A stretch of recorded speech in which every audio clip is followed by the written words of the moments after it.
And we are live. Welcome to the Political Orphans. My name is Nico Lagan, and I am a conservative. To my left, my co-host, Rob Ambrose, a liberal. Our goal is simple. We want to create a space where people from all political affiliations can have a civil conversation and find solutions about the problem that we face every day together. What are the topics of the day? First, Doug Ford once again is blaming Trump for all the problems in Canada. The BC Supreme Court is taking private property rights away. Canada was named the most positive leader in the world. The US is putting sanctions on Canadian International Criminal Court judges. There's a new outbreak of a virus in China. And yes, they're implementing lockdowns like we saw here 4 years ago. Canada's unemployment rate is now growing in all ages of the labor force. Sean Feucht once again is denied permits in BC. We have an update for Jeff Evely. And finally, Rob, you're going to like this one. There's a UK man that got arrested for saying that he loves bacon. So get your comments ready because it's so sparse now. Yep. Gotta love it. I mean, who doesn't like bacon, first of all? Well, I mean, I'm not the biggest fan. Like, I don't care. I'm indifferent. I'll eat it, but I'm indifferent. It's full of garbage, unfortunately. I mean, my hot so take is crap in it. I don't like bacon on burgers. That's, you know, people can't believe that. I just think it doesn't belong there.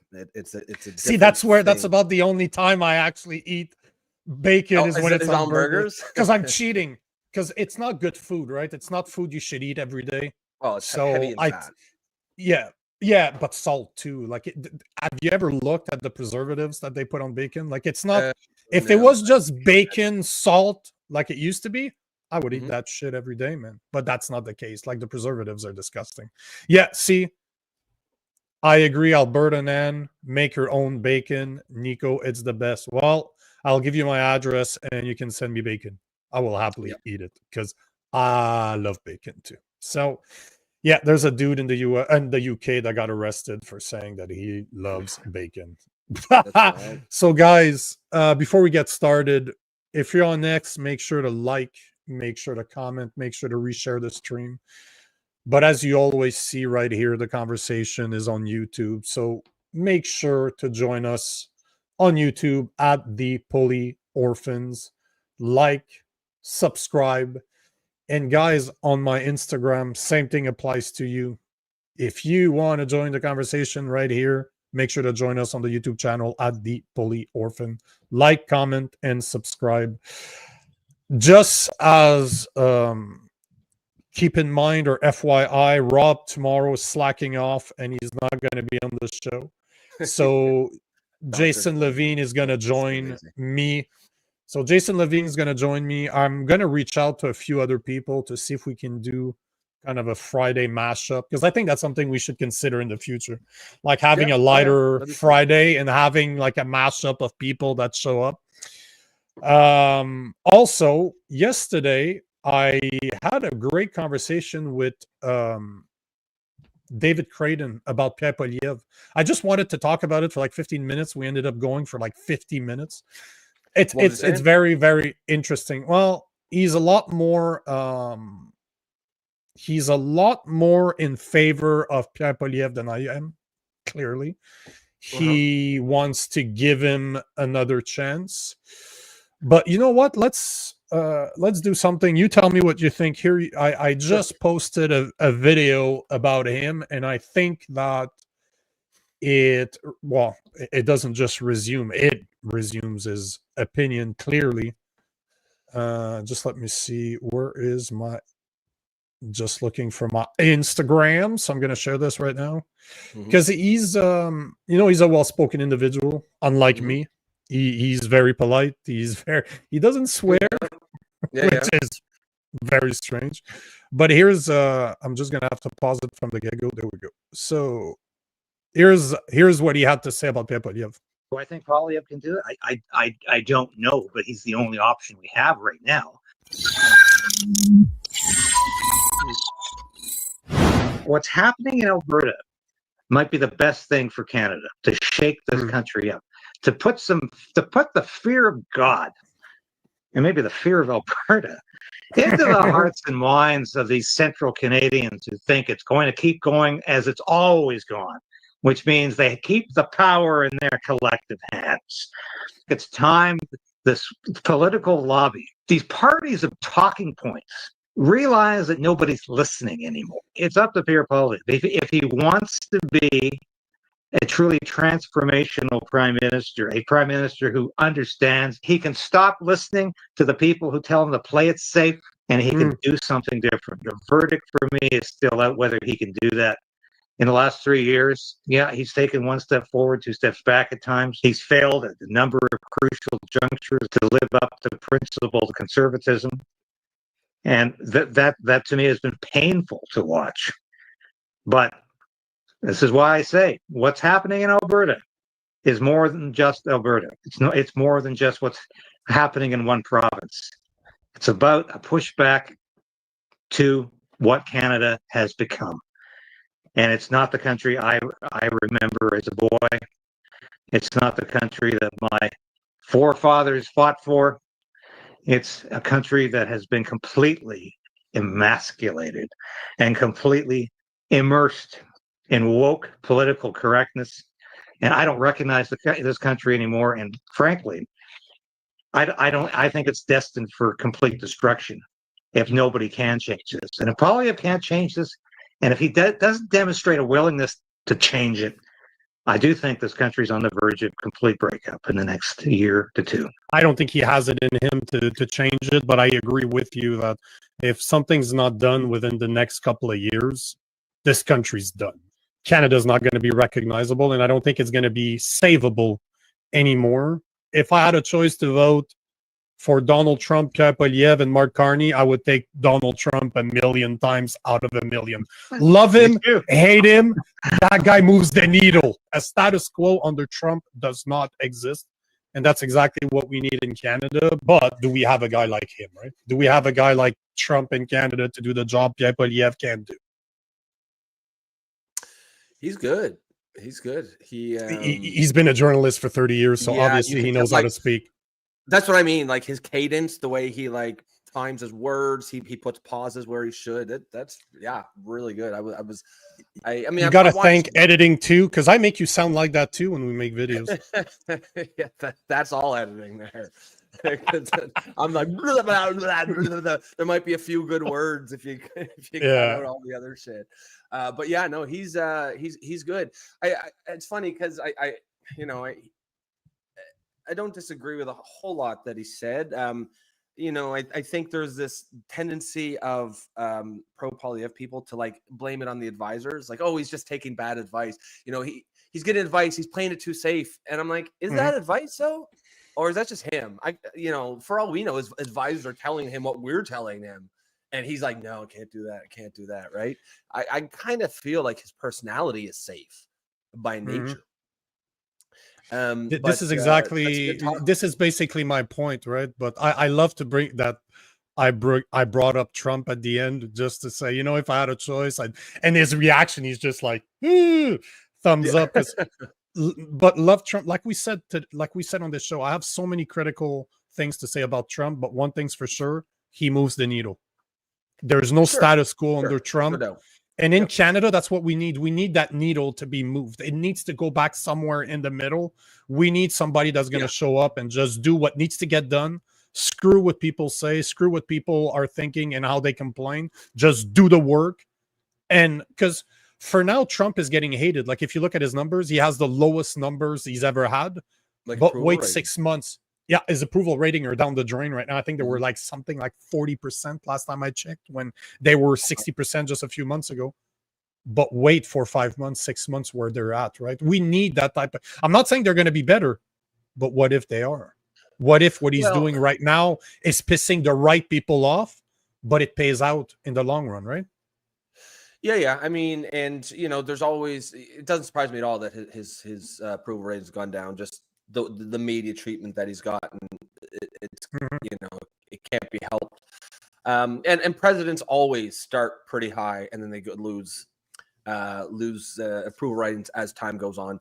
But I mean, it's like him or hate him, he as you said, he shakes things up. And if you're a believer that things need to be shaken up, like I think most people are, even many on the left as well, you appreciate that. I mean, I am on the left, and I still think that the Overton window needs a shift to the right, or what I would consider more to where the center should be, because I believe that any society needs a sane left and a sane right in order to be its healthiest. And right now, the left is not sane.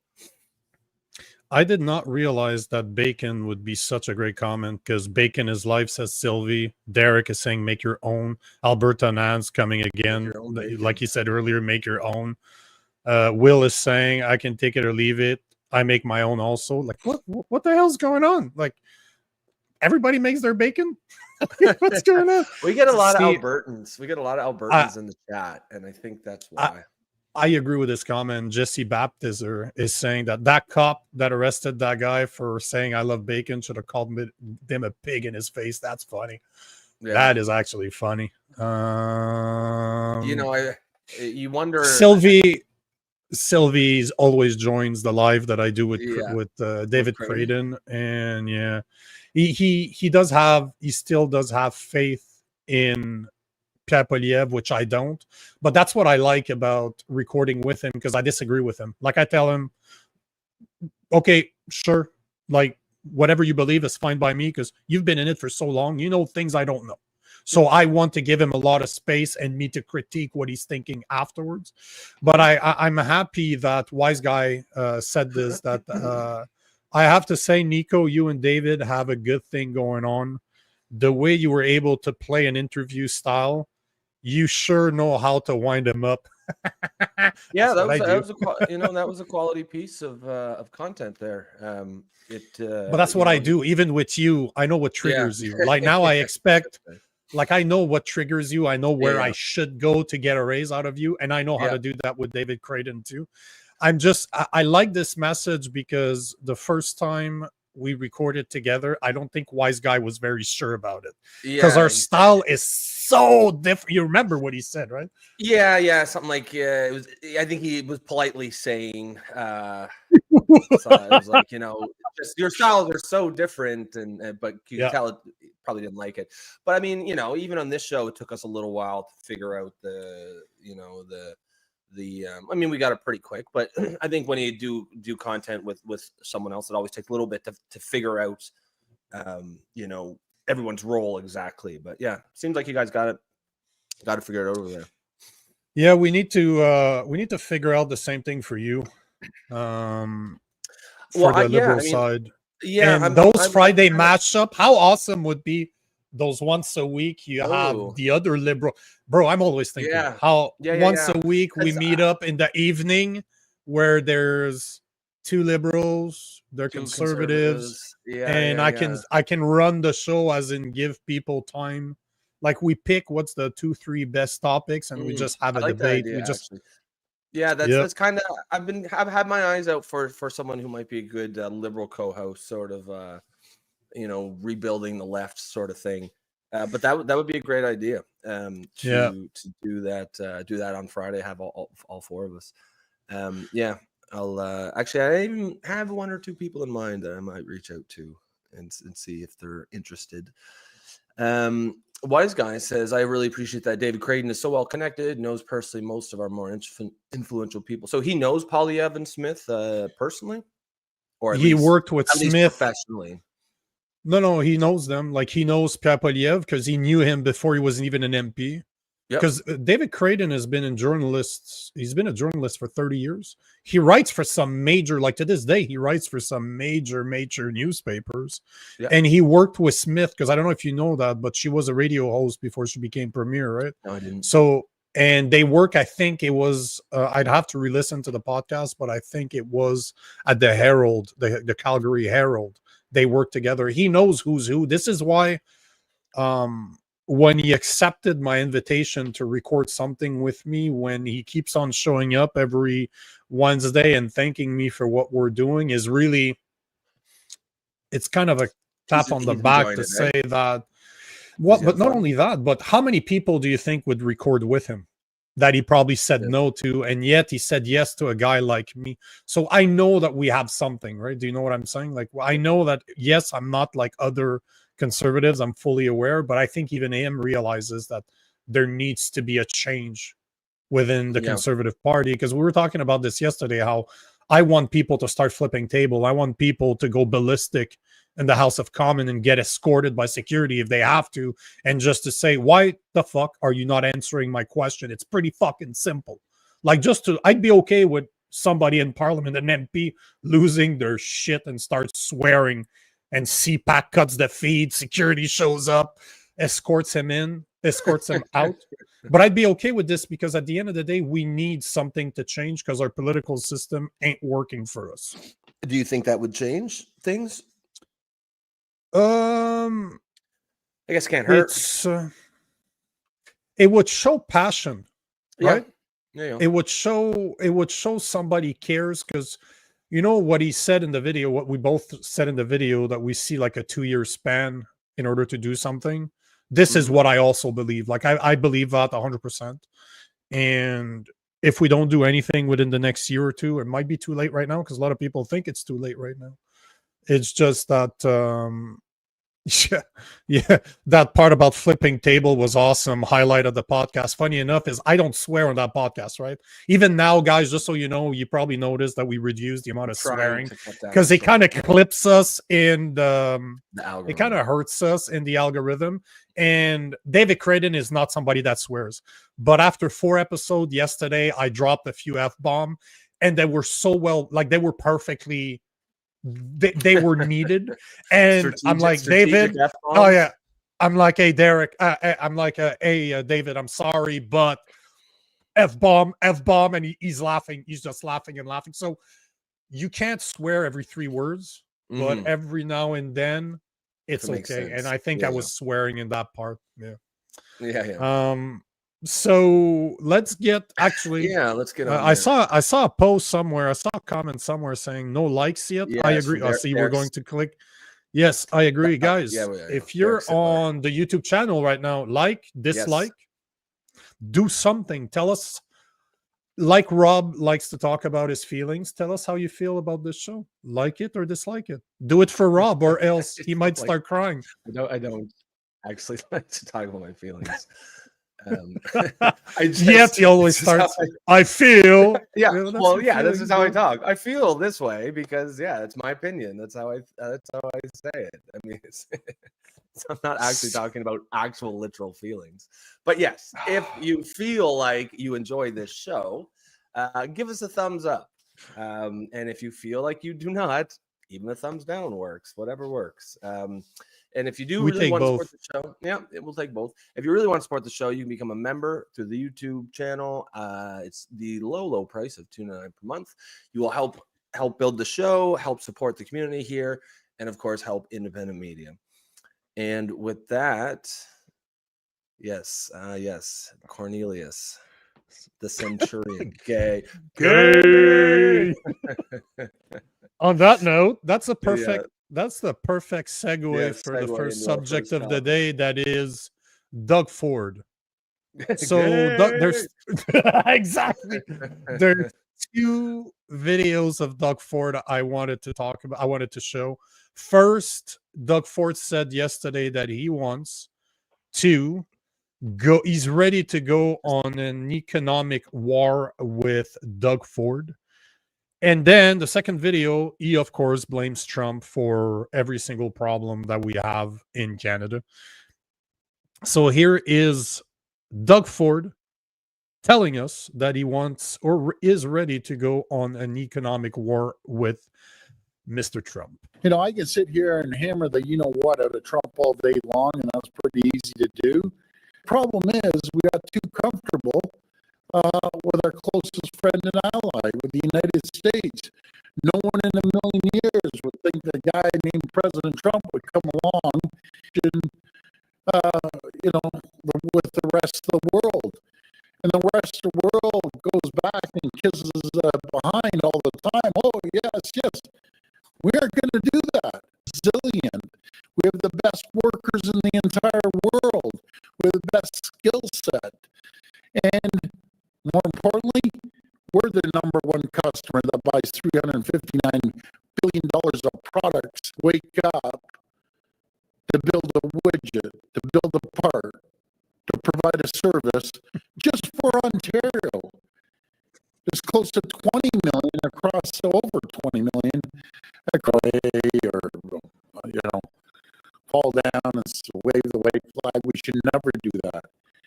We should hit them back twice as hard. And I've said this to the Prime Minister.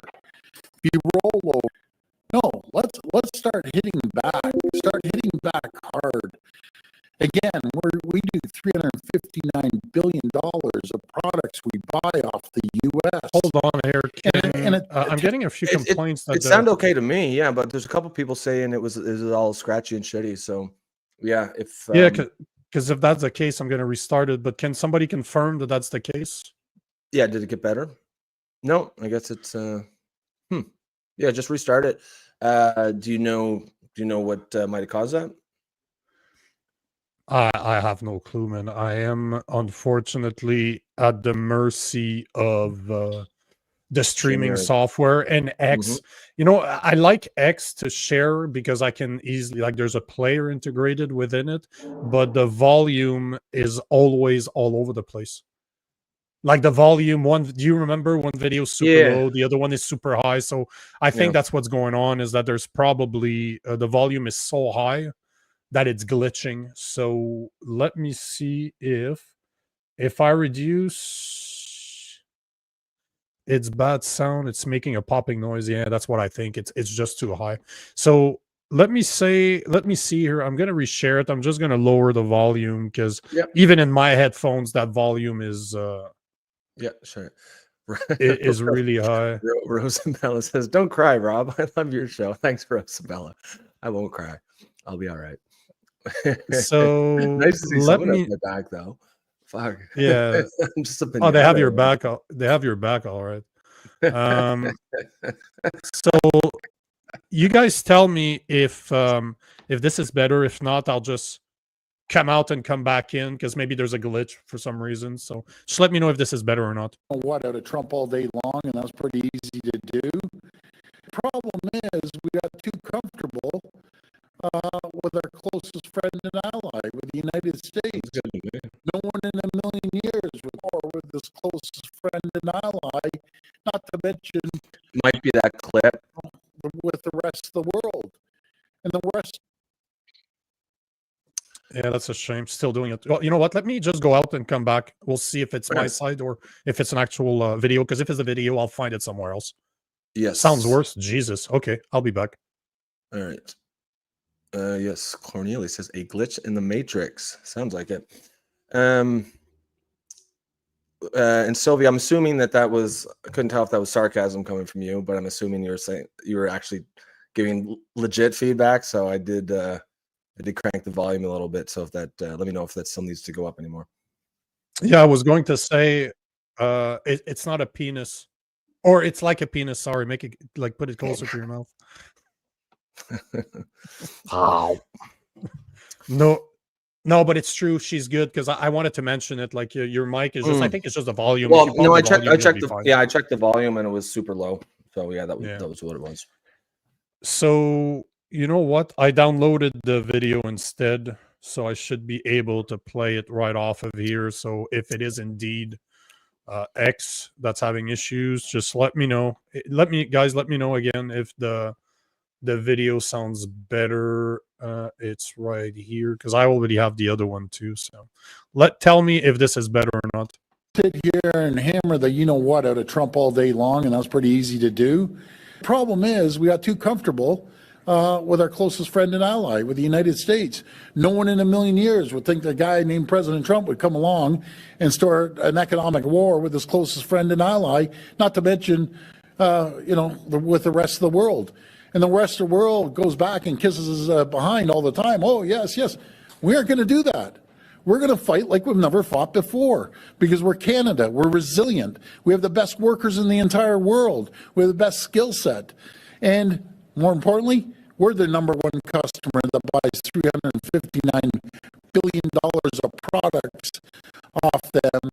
And every morning, 9 million Americans wait for this just for Ontario. There's close to 20 million in the United States. But like he's trying to make it sound like he doesn't want to admit that it's the other way around. So like the videos from Mark Nixon, and you see the animations in it, like he's getting better at those. It's pretty funny, but yeah. Well, Yeah.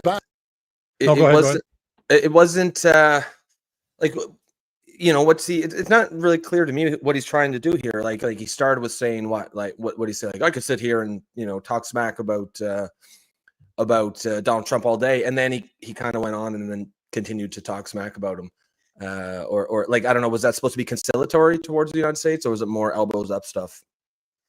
It was elbows up stuff. Yeah. Now yeah. it seems like the whole stream is glitchy. Nice. Is it all? It's all of us.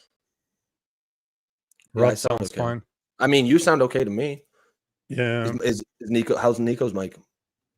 Yeah, it's this platform is very intermittent, unfortunately.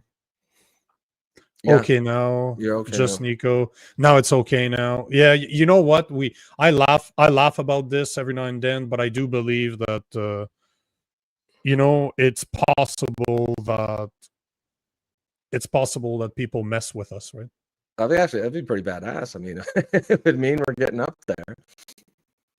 But yeah, it's just unfortunate because if that's the case for all videos, well, yeah. Obviously, if it's a regular occurrence, it's not good.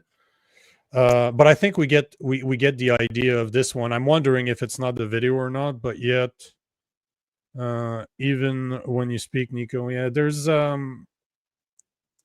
don't know. I don't know what to say. That type of stuff drives me absolutely ballistic. But this is what happens when you're doing it live with no retakes, with nothing. So yeah, there's no safety net. No, there's not. It's weird though, because every other time that it's happened, I can also, like, anytime I hear complaints, I can hear it as well. But today, your mic has been fine all day. To my ear. But all that means is that it's all that means is that it's not my mic, but the software, exactly like Wise Guy is saying. So I think it's a software because I find many of the shows I watch are experiencing the same problems. Yeah, it seems like for whatever reason, I've been in contact with them many times over this. So intermittent problems are always a pain in the ass. Let's see though. Tell me if because I got another one I wanted to show, and because again, it might be a problem. Because can you guys tell me with the Instagram video I started with earlier, did you guys see a problem or not? Because I source my stuff from all over the place, so I got the next one I wanted to talk about is on Instagram. So I'm just trying to figure out if it's the platform. I don't think there are any complaints on the Instagram video. Because let's just see if this is the same, because this is another video from Doug Ford. You know what? I'm not going to even take a chance on this one. I'm just going to share the one I made this morning because I reshared this one. So I'll just use mine and share it from Instagram, and you guys tell me if there's an issue there or not. So here is Doug Ford blaming Trump for all the problems that we're experiencing in Canada. So let me know if the sound is good on this one or if it does the same thing. As you all know, President Trump is taking direct aim at our economy, and in particular, our steel, aluminum, forestry, and auto sectors. In the face of President Trump's tariffs, it is more important than ever that we pull together with unions, business leaders, and all levels of government so we can protect Ontario and have the backs of our workers. And I was saying to the Prime Minister, and I've said it out in the news numerous times, you know, I can sit here and hammer the you-know-what out of Trump all day long, and that's pretty easy to do. But let's start looking internally what we can do. How can we make ourselves more competitive? How can we create an environment and the conditions to attract new investments from around the world and companies here? The problem is we got too comfortable with our closest friend and ally, with the United States. I mean, I agree with this part. Years, we'll think the guy, President Trump, would come along and start an economic war with his closest friend and ally, not to mention, with the rest of the world. And the rest of the world goes back and kisses behind all the time. Oh, yes, yes. We aren't going to do that. We're going to fight like we've never fought before because we're Canada. We're resilient. So there you have it. Doug Ford. That's the gist of it. Either way, I just had two videos because they talked about two different points, but it was part of the same press conference. But basically, once again, you see, here's the question for the people out there. Here's a question for you, Rob, as a liberal. If you did not know that Doug Ford is a conservative, I don't. Could you be so? As an American, if you're an American or you're European, you have no idea who Doug Ford is, and you just hear him talk, especially over the past few days. Could you tell which political affiliations he has, which party he represents? Yeah, he's really sort of swinging hard to the left, and I'm not sure. I'm not really sure kind of what that's all about. But you know what? On the other hand, and this is, you can't ignore actual results. I think I heard somewhere, and I'll check now, that he had like his highest approval ratings now after like 8 or 9 years. So maybe 7 years. I think he's been in office for 7, if I'm not mistaken. I was just looking at that this morning. Yeah, like they're pretty sure it's between 7 or 8. Yeah. Yeah. So, and they're pretty high. Maybe it's a strategic move that he thinks it's okay. So it's 49%. Okay, which is, I guess, high for 7 years. It's if you're going to be there 7 years. I mean, so it is actually the highest of his career, or since he's been in office, which I guess is not great. But it's but it makes sense when you think about it, because don't forget, like, Doug Ford is not a real conservative. Yeah. So the people that voted for him, there's probably a lot of liberals that voted for him. And a lot of liberals believe the lie that Trump is to blame for all of our problems, not 10 years of liberal policies, right? So I'm not surprised, because think about it, at 50% approval rate, maybe the people that didn't vote for him are like, oh shit, I actually like this guy now. So I'd be curious to see the approval rate with the people that voted for him. And for the people that are out there, I know we have some Ontarians out there. How do you feel about Donald Trump, about Doug Ford? Because I know people that voted for him that were praising him, like, ooh, we just got our province is conservative again. And I'm like, that's a red Tory, as David Creighton likes to call them. So what do you guys think of Doug Ford if you're in Ontario, or even if you're not in Ontario? That move to the left, or move to the middle, I guess. Not even the middle, move to the left. He was never to the middle. He's not in the middle of something. Unless it's a bacon sandwich. Yeah, he gets in the middle of that pretty quick. Yeah, you're right, though. Yep. I guess on the one hand, it clearly seems to be working, since he has the highest approval rating, although 49%, is not that impressive. On the other, if you're a conservative, I think you have to be looking at this and wondering, what the hell happened here. He seems very, like, weirdly hostile to Pierre Poilievre, and weirdly friendly to Mark Carney. And it's interesting, isn't it? Yeah, it is. It's very interesting. It's kind of like what we were talking about the other day. What was he saying? He hasn't made any mistakes or anything like that. Mark Carney, that's not a good take, man. That is, like, whether you like him or hate him, you can't deny that he's made mistakes. His negotiations with Donald Trump, some pretty big mistakes were made. The recognizing of Palestine, even if you want to put aside, like, whether you agree with that decision or not, the timing of it was clearly a mistake. There was no need to release that, a day before the negotiations were supposed to end.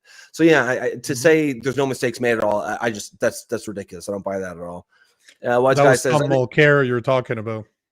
Oh, yes, that's right. That's right. Wise Guy says, I think Doug is weak. I personally never forgave him for his actions during the pandemic. Yeah. He was, I mean, he was all fully on board with it, was he not? Mm-hmm. The There's, lockdowns. the only person in Canada, the only politician that never changed his tune, and I will always have respect for him, even though I didn't vote for him, is Maxime Bernier. He is the only one that from the get-go, ever since this pandemic started, he was against the lockdowns. He was against the whoop whoop. He was against everything that the government was doing. I saw him in protests in Montreal. He got arrested somewhere in the West at another protest for being there. So love Maxime Bernier or not, believe that he's a grifter, that he's a political, that he's a career politician. He is the only one that never changed his tune, and I will always respect that because I do align on his politics of against globalism and the way that he spoke against the lockdowns from the get-go. It's not like Pierre Poilievre that showed up when it was okay to bring donuts and coffee at the Freedom Convoy. Like Bernier was from the beginning saying, this is not right. This should never happen. So there's only one guy in Canada, one politician really that stood up, and that was him. So, yeah. Sylvie agrees with you. She says it's true regarding Max. He's never changed his stance on anything. Anastasia takes the opposite take. She says, nah, Max is WEF or WEF. They all, unfortunately, they all seem to be. Like Max, the only one that talks against it. So maybe, I'm not saying I agree with you, but maybe it's controlled opposition, just like I see Pierre Poilievre. But they were all like Pierre Poilievre was on the board, was on the website of the WEF. He was there during the election. He was there prior. He got removed. Then during the election, he was back. Now he's removed because I checked a couple of days ago and I couldn't find him. So was he on the board? No, not on the board, but on the website. Like you can go to the website and see if your politician is part of the WEF. But at the end of the day, forget the WEF. Poilievre is still for the Paris Accord, which is a UN crappy climate change crap that's being pushed worldwide. That we need to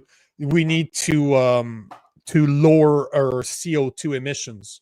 Did you see the news the other day about Arctic sea ice? It was it was from I believe the BBC or the Guardian. It was growing and growing and growing. Well, I think it said there's been no ice sea decline in the last 20 years. But it was so funny the way that's the BBC. The real article, if you look at the real news, not only has there not been decrease, it's been actually growing over the past 10 years. So obviously it's the BBC. They're leftist as hell. But yeah. Well, here's the I mean, even just to say it hasn't shrank is, for them, it's like pulling teeth. Like they would have hated. So here it is. Dramatic slowdown and melting of Arctic sea ice. See, I surprised the scientists. So basically, it says in the small print, it says the melting of sea ice in the Arctic has slowed dramatically over the past 20 years. Scientists have reported, with no statistically significant decline in extent since 2005. Now the next sentence, this is great. The finding is surprising, the researchers say, given that carbon emissions from fossil fuel burning have continued to rise and trap ever more heat. So we don't understand. The narrative isn't wrong, clearly. But it's just a mystery. We can't understand why. But it was like just pulling teeth for them to even report this. But the best part of this is that they should have added 2 words in there. The title, if the title was honest, it should say dramatic slowdown in melting of Arctic sea ice surprises climate change scientists, or some scientists, because there's a lot of scientists out there that's been saying this for years. Tim Ball, being a Canadian Scientologist, not the religion. Not a Scientologist. Yeah. No, it's not the Scientologist, but a scientist that focuses. Yeah, not a Scientologist, but he wrote a book years ago. Right here. So he wrote a book years ago. It's called Human Caused Global Warming, the Biggest Deception in History. Dr. Tim Ball, he is a blah blah blah blah blah. He worked at the University of Winnipeg. It's a shame because he passed away. I would have loved to interview that guy, but he passed away years ago. And he worked at the University of Winnipeg, Manitoba. He was a researcher, and he's published like 23 peer review. He published like books, 2 of them, and it's all about climate. So he's a climatologist. That's what he taught. That's what he studied. He's a scientist. His book is not that long. It's like 100 pages. But if you read this, he exposes all of that crap. But this is what, 10 years ago? Man, I bought this a while ago. So it's like 10 to, so to say that scientists, like all scientists are surprised. Yeah, no. Some scientists are surprised, or climate change scientists are surprised. Well, that's how, media works. Like we were talking about tariffs yesterday, like, they were saying economists believe because once you say that, all you need is one economist to say something. And you can then say economists say, but the implication is that all economists, and there's a consensus when of course there isn't. But yeah, this is funny here. So it says on the big headline, dramatic slowdown in melting of Arctic sea ice surprises scientists. And I don't know if you can read this next one there, the subheading. Says natural climate variation is most likely reason as global heating due to fossil fuel burning still continues. so the heating's still there. Now it's a special kind of heat. This kind of heat doesn't melt ice. It's a weird, it's a different kind of heat. Yeah, it's a special heat. It doesn't melt ice, but trust us, it's still there. It's the scientists are surprised. What can we say? But some scientists are surprised, or climate change scientists are surprised. I guarantee you there was a giant debate in the newsroom to even publish this story. It's not about 100%. Right? It's not about what's true or what not. It's about what furthers the narrative and what doesn't. Because I'm trying to see if I would have known about you wanting to talk about this. There was a study that came out within the last few months, like 2-3 months, that was not only saying that it didn't stop, like it hasn't grown. Sorry, that it didn't slow down. It actually grew. So it was getting bigger and bigger. While again, we talked about this so many times, but when Greta Thunberg switches to Free Palestine, that climate change bullshit. She doesn't talk too much about it anymore, right? She doesn't talk about it at all. She shifted. I just wanted to take this comment here. Hold on just 2 seconds. Oliver Ruff is saying, when did he pass away? Tim Ball passed away in 2022. September 24th, 2022, at the age of 83. It's a shame. I would have loved. That's about when I started creating content, really a lot of content. I would have. This is one of the guys. Love his book. Would have loved to speak to him. And he was before the woke. Like he was one of the first to address this, but because his book is 2016. I just looked and so it is about 10 years ago. That was before any people out there, any scientists had the balls to say that this is what's actually going on. And if you read his book, it's all facts. And he goes through 2,000, 3,000, 4,000 years of climate change, what real climate change is, as in climate is always changing. The debate is not, is climate changing? Yes. There's no scientist out there that tells you that climate is not always changing. The question is, are we responsible for it? His point is, no, we are not. Yeah, I mean, well, these have to be database positions, right? Like I'm not completely convinced there's no aspect of human activities that is not causing warming on some level, but I'm not at all convinced that it is either. Certainly, I'm starting to lean the other direction just because it everywhere I look, it looks like it's so obviously a grift, right? Like there's people, like the funding, the models they use, right? Like it's pretty easy to understand once you kind of get it. Like they're all, people look at these models as if they're like some higher intelligence and they can predict the future. No, the models are based on the tuning of the scientists who are running them, and they know the results that they need in order to get funding. So they just tune the models like that. Like it's that's what Judith Curry was saying when we had her on, which was and Tim Ball says the same thing. His main goal of his book, at least this one, is the fact of how are those temperature measured, where are they measured, and how are they interpreted too. And it's the interpretation is basically what he's saying. So yes, like there's a comment at the bottom saying that Rob, yes, he is a skeptic, is causing me climate trauma. I'm gonna need some money. Yeah, we were talking about someone the other day, wasn't it? Like there was like some indigenous tribe were saying they need more funding for climate trauma. Yeah, 100%. Like climate when trauma. That's the stuff that you see that you're like, okay, wait a minute, maybe this is all one giant grift, one giant scam. Yeah. But you know what, guys? Don't worry. If you believe in climate change, don't worry. I've heard that there's a solution. Big Pharma is working on it right now. So it will be fixed within yourself, Rosemary. So don't worry. There is medication coming. Look within yourself. And the same thing, I've heard that there's a climate change that's coming. And I think I might be wrong, but I think they're working on a wildfire as well. So don't worry. Big Pharma is here to save you. Do not worry. You're not allowed into the movie theater until you've had your wildfire vaccine.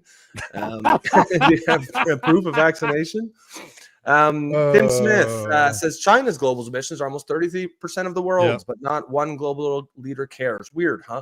Yeah, this is another data point that I use when I'm trying to assess what's true about this and what isn't, is if they really cared about climate change, wouldn't they be talking to China or talking about China? Because, and not only if they cared about climate change, but also that they genuinely believed it was caused by human emissions.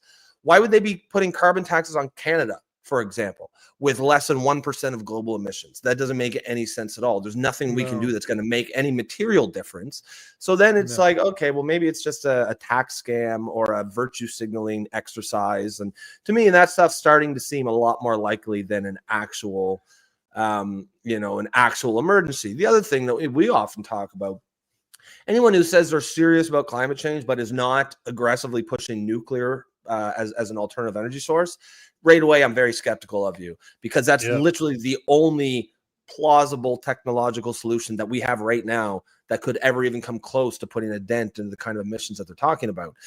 But they don't talk about that. And in fact, many of the people who are pro climate change, pro pushing the climate change narrative, will be anti-nuclear. But you've got to have a carbon tax on your car. You've got to eat soybean beef. You've got to eat crickets and bugs. They ain't gonna eat bugs. I promise you that. They ain't giving up their private flights to Davos, Switzerland. I can promise you that. No. So you see all this stuff, and even as someone who, as a liberal, I'm sort of ideologically inclined to accept the narrative. There are people out there who are like, I don't know, man. It's not adding up. For the new people on the show, because I see there's quite a few viewers on the YouTube channel, make sure to make sure to comment, join the conversation. We want to hear from you. If you like what we're talking about, you have something to say it. As long as it's respectful, that's all we ask, is to be respectful. So agree, disagree. This is what the chat's all about. And for the people that are joining us for the first time, just understand that Rob is a liberal, but he is fighting his ideology every single day. He is having his existential crisis. Exactly. He cannot let that go. So yes, he's a liberal, but he's what he calls himself a common sense liberal, which in today's world's a conservative. So just so you guys know. Yeah, we'll agree to disagree on that. But yes, that is the format of the show. We have a common sense liberal and a conservative.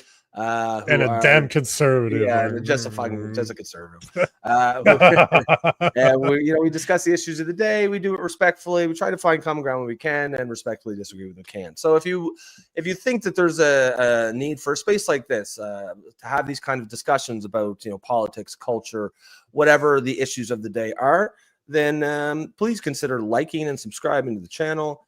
And if you really want to support the show, the best way you can do that is become a member. You can do that through YouTube, It will help support us. It will help us continue to bring you this high quality content, and you will get to help build this community.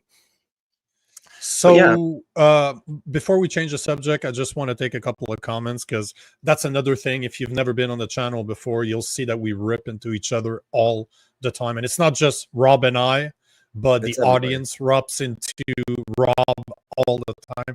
Yeah, that's the thing. That's what's interesting, right?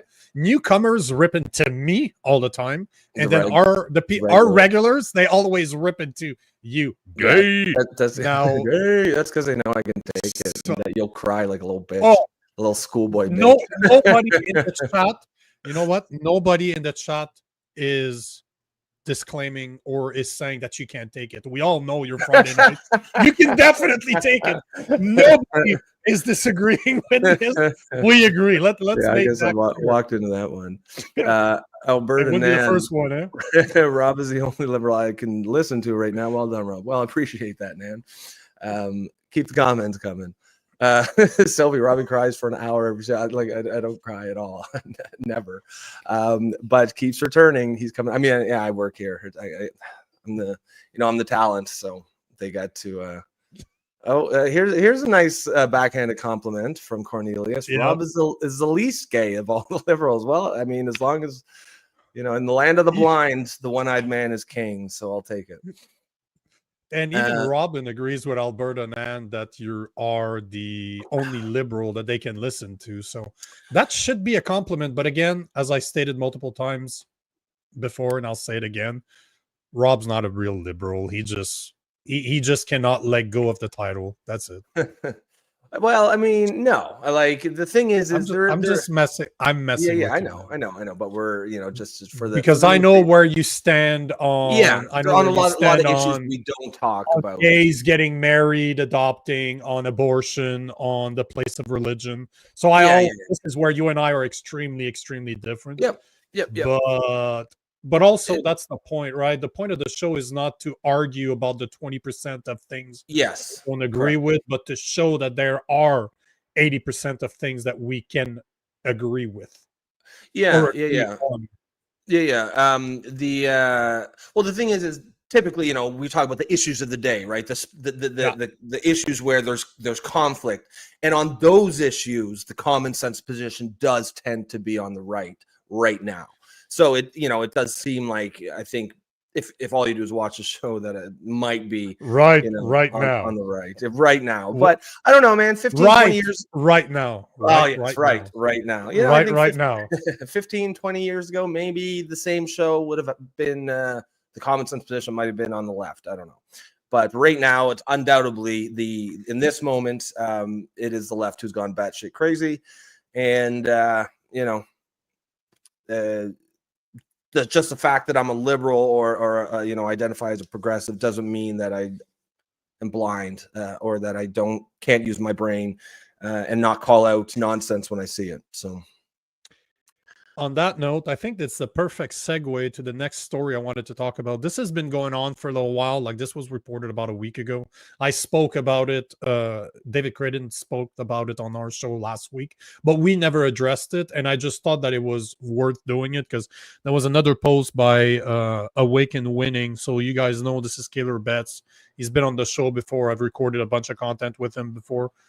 And he posted this yesterday saying that Caroline Elliott, BC Supreme Court takes an axe to property rights. Oh, is that this? Yeah. So we really I wanted to talk about it because we never addressed it. He shows a video. I have the video, so I will show you this video. But I just wanted to show why I'm giving credit to Kaler Betts and Awaken Winning about this, where I got the idea from. But let me show you the actual video in question. And guys, let me know if it's messing up again, because it seemed like it was working on YouTube. On Instagram. X was having issues. This is YouTube. I sourced from everywhere, right?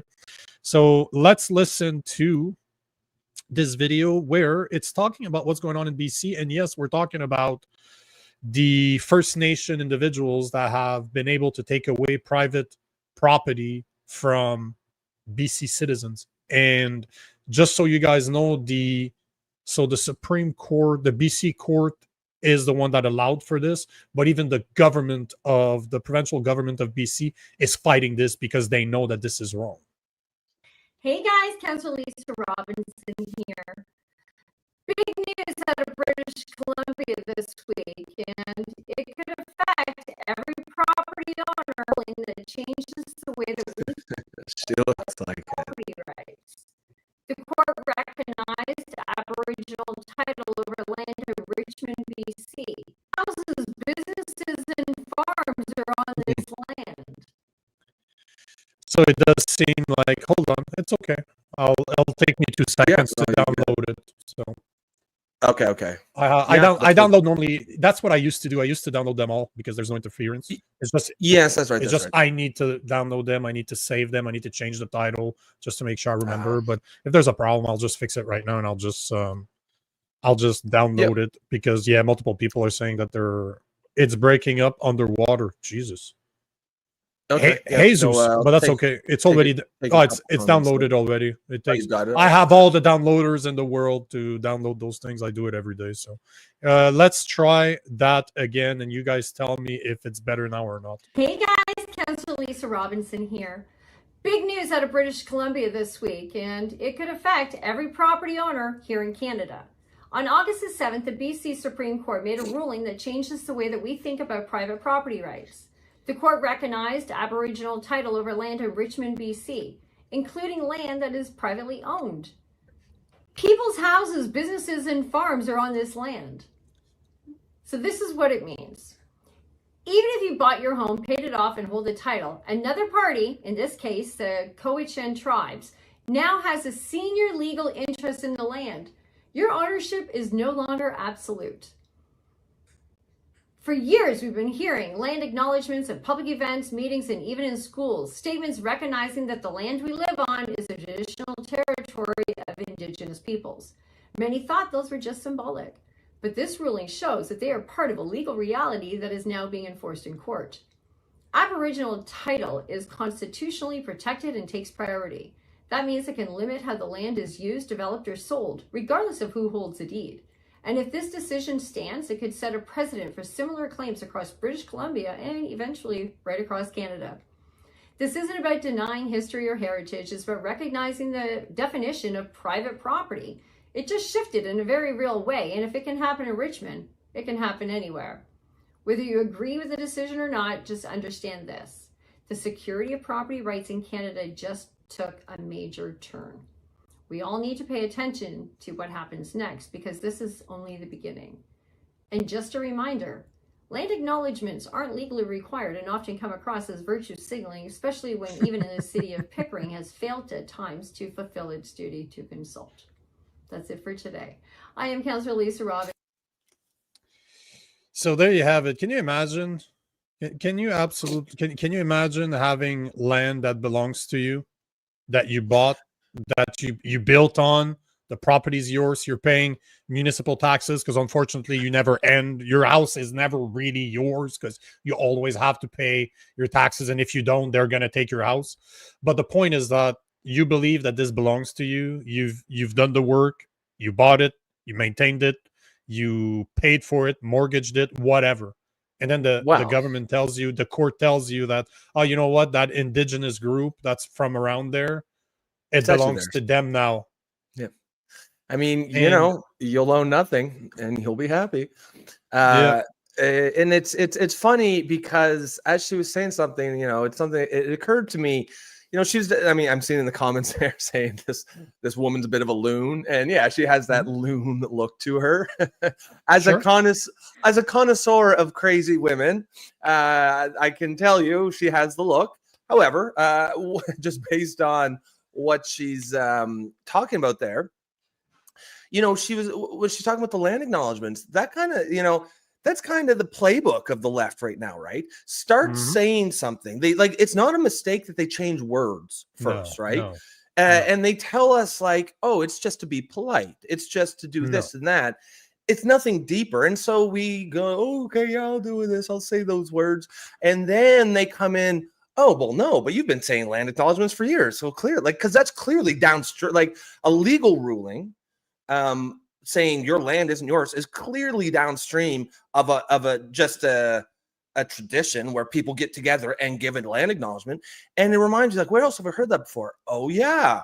Well, remember when trans women are women came out? They all told us this was just something to say to be polite, right? Nobody really believed that these men were women. Even liberals, we knew that they weren't women, but we were told, well, we'll say trans women are women because it's nice and it's polite to these people who have a mental illness. No one actually believed it was, but then cut to, I don't know, around 2017, 2018, and it starts to turn out that, yeah, people are losing their jobs women are losing their jobs when they see a man in a dress in their bathroom and they complain. Oh, no, they're told. No, you thought this wasn't real. No, these are actually women.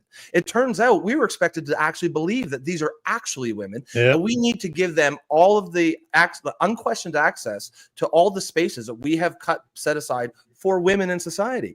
And that was the point where me, and there is a lot, and maybe it doesn't seem like it from the right, but there is a lot of liberals who are maybe not as advanced in this as I am, but who are moving away from the left.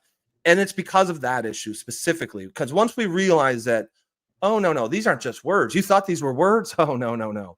Trans women are actually women. And it's the same thing too. Oh, you thought those were words? Oh, no. We meant that their land is actually theirs. It's not your land is actually theirs. It's not actually yours. You thought those were just polite words that you say at the beginning of meetings. No, silly white man.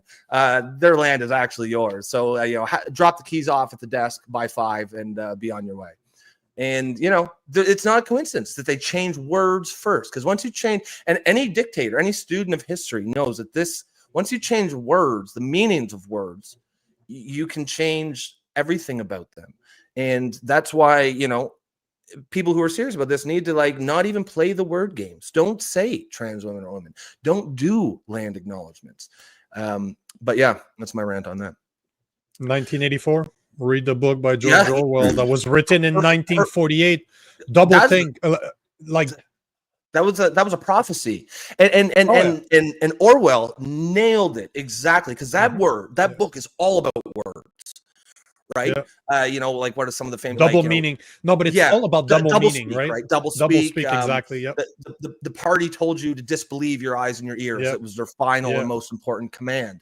Orwell knew exactly what he was talking about. And the thing is yes, the ideologies are new, whether it's trans or even Marxism or communism. These are all new-ish in the last couple hundred years.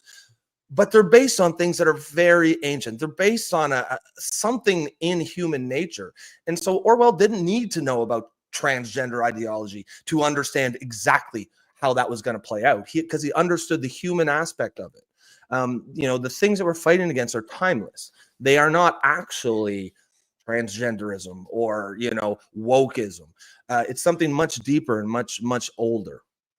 Just I don't know if you ever read it, but this is what I was looking for. I can't find my copy, but his mentor, I can't remember what his first name is. Huxley is his last name.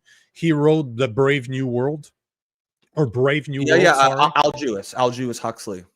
There you go. So he was known as George Orwell's mentor. At least they were very good friends. I don't know if you read that book. You read that book and you read 1984, and you start to see that they both had it right. And it's so scary because both books, if they wrote one story, companion pieces, I believe. Oh, 100%. If you write them, but Brave New World, if I'm not mistaken, that's why I wanted to look at my copy before I say so. But I believe that Brave New World was written before 1984. But if you put them both together, it's like the society that we live in now. Drugs. Exactly. Everything needs to be about happiness and double speak. It's brilliant. Like, those two guys are absolutely scary brilliant. But hold on, before, I have the full collection, right there. My wife bought me that years ago. It's a full collection of everything that George Orwell has written. If you want to understand, because a lot of people know him for Animal Farm, know him for 1984, but most of them don't know him for his documentary style books. Like, that guy fought in the Italian War against fascism. Like, the guy traveled all over the US as a bum to try to see how people were actually living. Like, his collection of book, I read everything he's made outside of his papers, because there's hundreds of just papers that he's released, but his books. If you want to, George Orwell had a crazy life, and it explains why he came up with 1984. Once you understand where the guy came from, what he's lived, the fact that he predicted it is insane. Is absolutely insane. Exactly. But great show. And it's because he great books. Yeah, they are. And it's because he understood the human nature aspect of it. And once you understand that, you didn't need to know anything about the specific ideologies that would come after it. He didn't need to know about transgenderism specifically or whatever else we're talking about, wokeism, if you will. Because the things he's talking about are timeless, and they will be applied. He knew that whatever ideology is papered over on top of the human nature aspect, that'll be whatever it is. But the things that he's talking about is something inside of us. And that's, I think that's what we need to understand. Like, you can, like, even as I would describe myself an anti-woke liberal. But even if, let's say, we defeat wokeism, like, without really understanding where that comes from, what it's just going to pop up again in some other form, some other ideology. Joe says Orwell fought against Franco's fascists. Yeah, Hemingway fought in that war too. It's actually interesting how many. Sorry, go ahead. But it makes sense because they live the life that the average people do not live. That's why I'm referencing all the other book that George Orwell wrote, because he's not known for those books. But I guarantee you that if it wasn't for the fact that he worked in Europe as a dishwasher in restaurants, that he traveled the US as a bum, that he fought in wars, he wouldn't have developed the understanding for human interaction, for human behavior. And this is what I find is amazing. George Orwell, I gotta say, I think he's my favorite writer just because of the type of books that he's wrote, and they're very entertaining. Like, he sounds Animal like Farm a dude. Animal Farm is really entertaining. But I would have loved to sit down with a drink and a cigar with a guy like that, just because of its vast experience. Not because of 1984, not because of Animal Farm, but just because of his collection of books. It's just amazing. He just sounded like a great dude. Well, it's kind of fascinating because, like we were saying, Hemingway, Orwell, but like how many like great writers also like were in one of the major wars, right? Like, J.D. Salinger, I'm drawing blank, but there's a bunch of them. The Fahrenheit, Kurt Vonnegut. Obviously famously was in the soldier. And I think, what I was talking about a second ago, where Orwell, what he really understood, not necessarily ideology, was human nature. And I think when you're in a war, that's where you really understand human nature in its most base form, and probably its most heroic as well. You almost get the full gamut of the human experience when you go at war. And it's pretty fascinating how many famous authors also great author. Famous author, not just known authors, because there's a lot of great writers. Yes, just timeless. Like 1984 is timeless, absolutely timeless. Yeah, absolutely it is. I wanted to see, there was an actual post I wanted to show. There's actually a lot of really good comments here as we've been talking here. We'll get to these here. It's just that there was one that was really good because I just wanted to address it because we spoke about it somewhat yesterday. The story about Jennifer L. I cannot see where was it? Damn. I think it's Bumpy Johnson that was talking about the Jennifer L. post. I have it right here. I'm just going to show it because we spoke about it we somewhat spoke about it yesterday with David Creighton. He reposted this story, but it's basically this guy has become responsible for the Medi Nation. So Carney recognized the Medi Nation, and he's their CEO of the Medi Nation now. So it's kind of sounding like a business. But if you start looking, because there's a lot of posts, but what's interesting is that guy used to work for the government. He was a former federal public servant. But what's interesting is when you start looking at this, like, I'm gonna blow it up here, but oops, I'm gonna hold on if I can keep it. It's not fucking X. Either way, if you look here, Government of Canada funding $117 million in 2024 that they received, plus other revenue, $4.2 million, and interest income, almost $7 million. So that Métis Nation in Saskatchewan made just under $130 million last year. So this is the scandal that it happens all over the place, that those chiefs are making millions and millions. We're talking almost 130 million just last year. Just last year. And that dude is, if you start digging, like I haven't had the time to do like the 10 hours of research that this subject deserves, but they're questioning the white guy's descent. So he's responsible for that Métis Nation, and it's being argued out there. And I don't know if it's true or not, but that's what I'm saying. Allegedly, he's just another white dude that was given a card. So he's not even descended. And there's a lot of that too. There's a lot of that.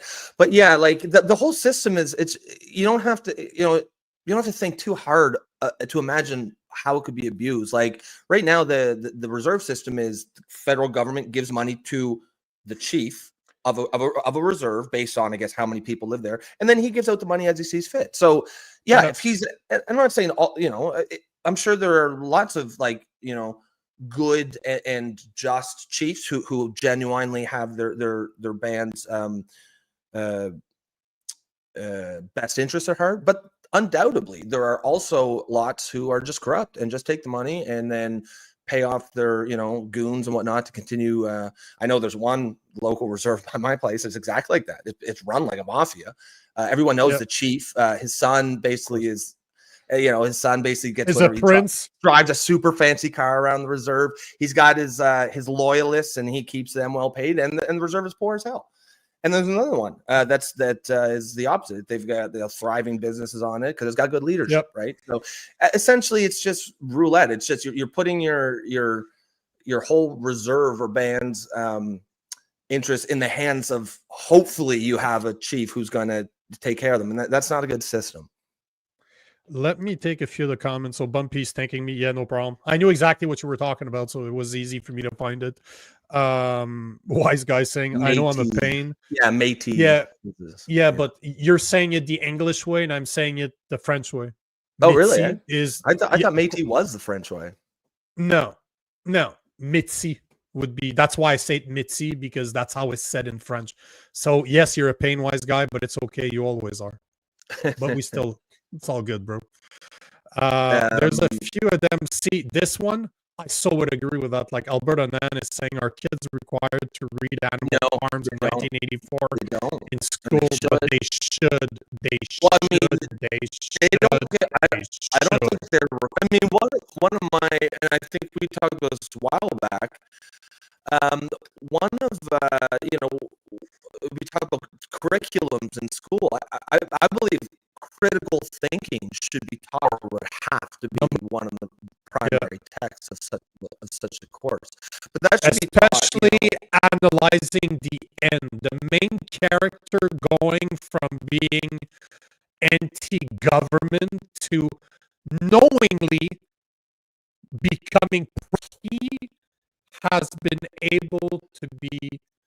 He understands that his eyes are lying to him, that his ears are lying to him, but it's okay because the government, Big Brother, tells me to listen. He's at the cafe at the end, and he's just like, he watches TV and he starts crying because the government is helping him. Yeah. Like they're at war. Do you remember? Like I have to rewatch. This is the again, but. Yeah, and same as Animal Farm, right? How the Pillar put the famous line: some animals are equal, some are more equal, or all animals equal, some are more equal than others. But they start out as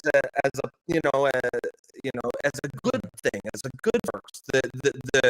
The liberators, they often become worse than the oppressors that they've replaced, right? If you look at Robespierre during the French Revolution, and again, and one of the common critiques I have here on the left is so many left-wing ideologies, they just fundamentally disregard. Only humans were a completely different species and had a completely different psychology, and they behave this way, then everything would be great. And yes, of course, that's probably true on some level.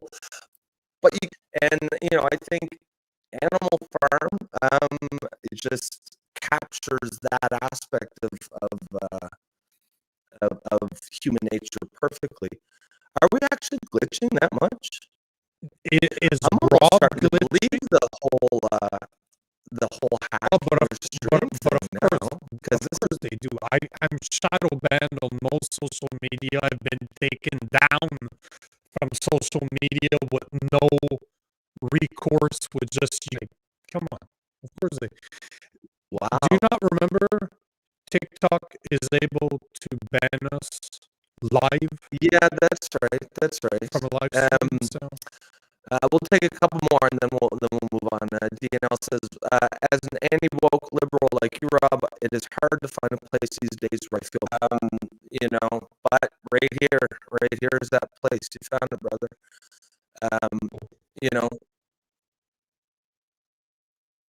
Yeah.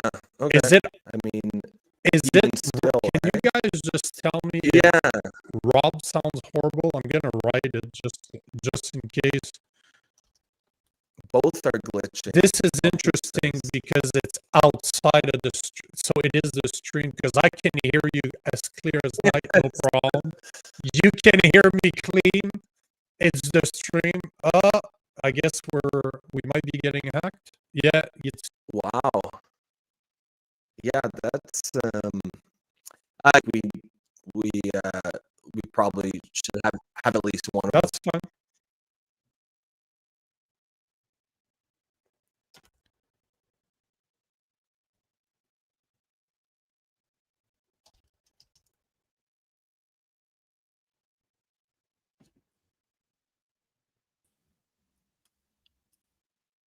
All right, guys, is that still? Are we still being hacked? Does that sound okay?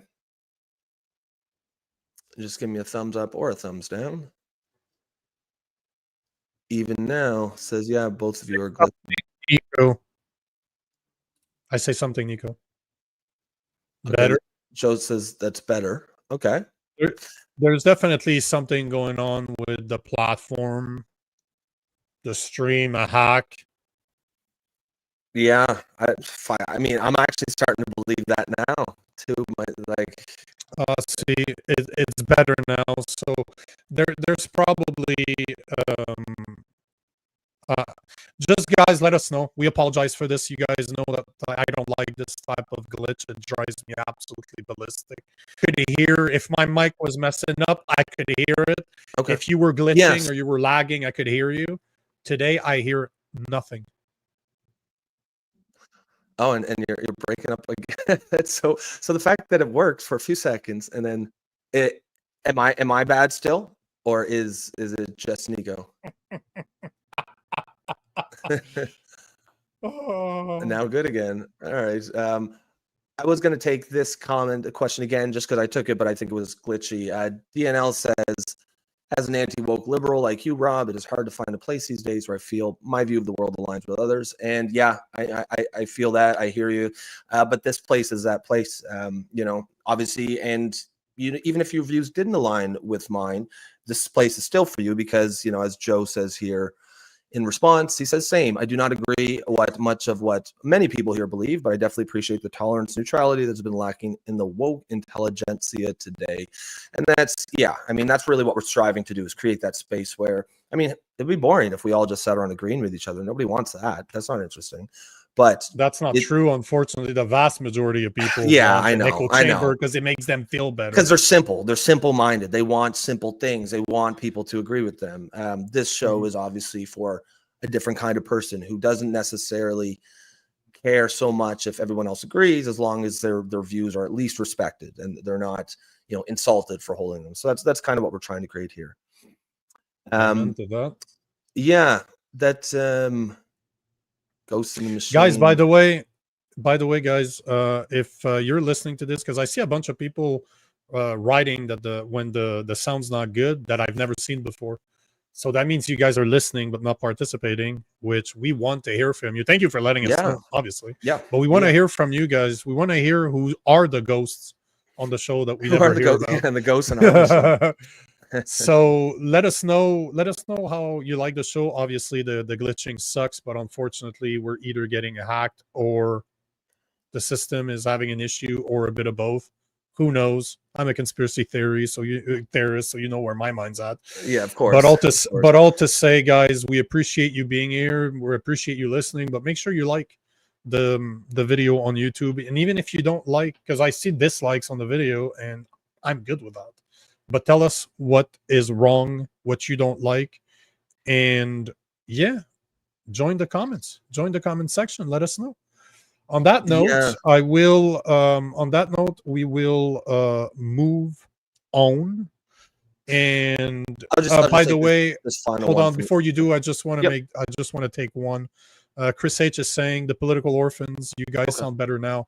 Thank you for letting me know, but there's nothing much I can do about the gay voice of Rob, though. I'm just saying that's how he sounds. Good mic or not. So that's sorry me all the time. Yeah. And another one from Chris H. He says, although I align with woke people, there's no one I can agree with, and I end up arguing with woke and anti-woke people left and right. Yeah, I mean that's that's one of the kind of the big critiques of the woke left is you can agree with 95% of what they say, but if you don't agree with a 100%, you're trash. You're thrown out with the trash. You're a far right Nazi, and of course that's not a healthy way to have any sort of discourse or even just live your life. I mean, that's not how that's just a whole worldview that I don't subscribe to. But yeah, we're here. We're glad to have you here, Chris. Obviously you're definitely one of the further left people on the show, but I like hearing from you, even when we don't agree, and of course we are going to agree on some things as well. Maybe you guys can get a room and talk about your feelings. Jesus Christ. On that note, so yes, I agree with Tim Smith. I'll just say yes to this. I say this all the time, and that is also why I call Mark Carney Marx Carney, because he is a Marxist. The reason I know about this is not because it was shared on any conservative media or any conservative accounts, but it was shared because I follow a lot of woke left, because I want to see. I follow the right, the alt-right, I follow the left crazies, I follow everything in the middle, and this kept on popping yesterday. So yesterday, what was trending on my X at least was Pierre Poliev needs to get his security clearance. That was one. So we're getting back to that again. But then the second was this. Canada was named the most positive leader on the world stage. What is it? What? So just so you guys know, this was published by a cult. I love how they're actually called Cult of Montreal or Cult Montreal. This is where I'm from. Those guys do this, calling them out on their crap and showing them facts, and they just banned me. But they released this yesterday, and it's basically saying that since 2015, Canada has enjoyed the most positive ranking in the Ipsos World Affair Report. So basically, they're asking a bunch of countries, 30, can they rate them? So they have like 1,000 people per country, 30 countries, and they rate the best leaders in the world. That means that we were the most positive leader, because they said 2015, he was elected in 2015. Obviously, it wasn't Harper. And now we are at a point where, we are the most positive leader. How did that help us over the past 10 years? I'm reading this. What the fuck are we talking about here? This whatsoever? If this is the benefits of leadership, then count me out. No one can afford a home. Well, home ownership went from like 50% to 35%. Inflation's out of control. Stagnant. That's leadership, and count us out. This kind of stuff, it's like those. What does that even mean, right? Like it's like the happiness index that you see, like this country is the happiest. Like, how do you even measure that? It's not. You can tell. You can tell. I don't know. They're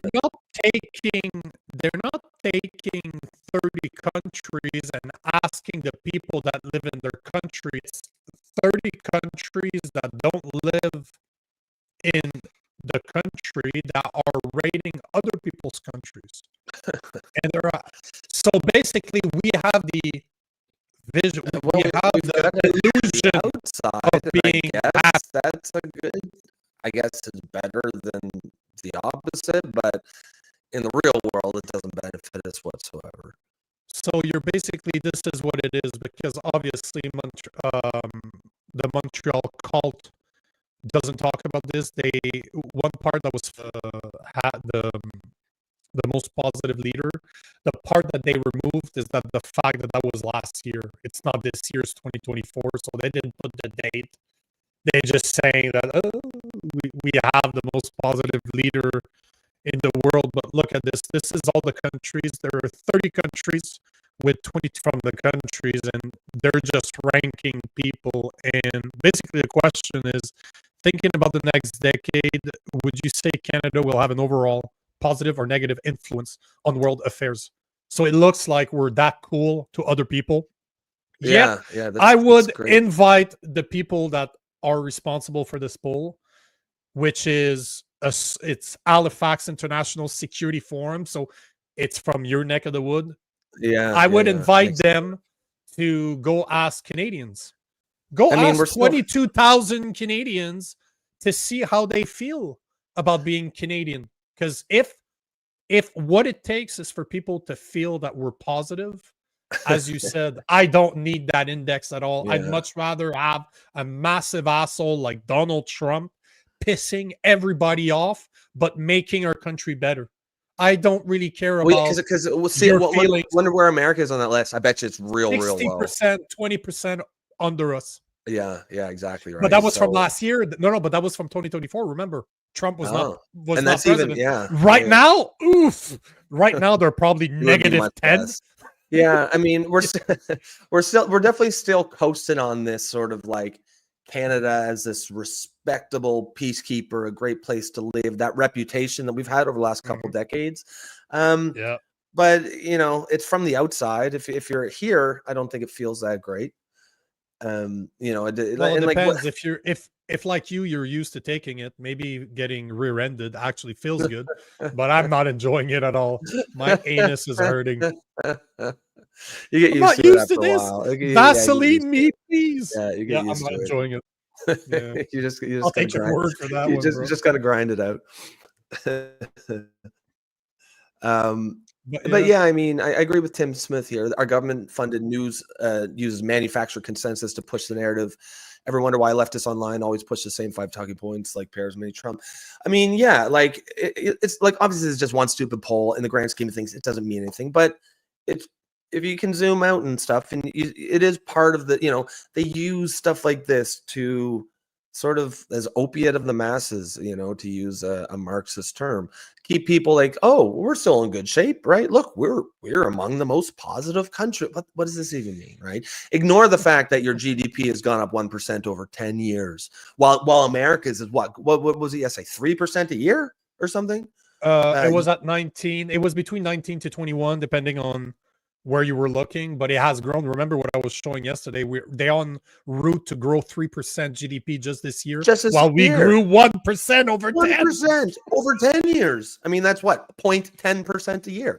That's ridiculous. That's nonsense. But hey, you've got the most positive leadership. Whatever. At least you're Canadian.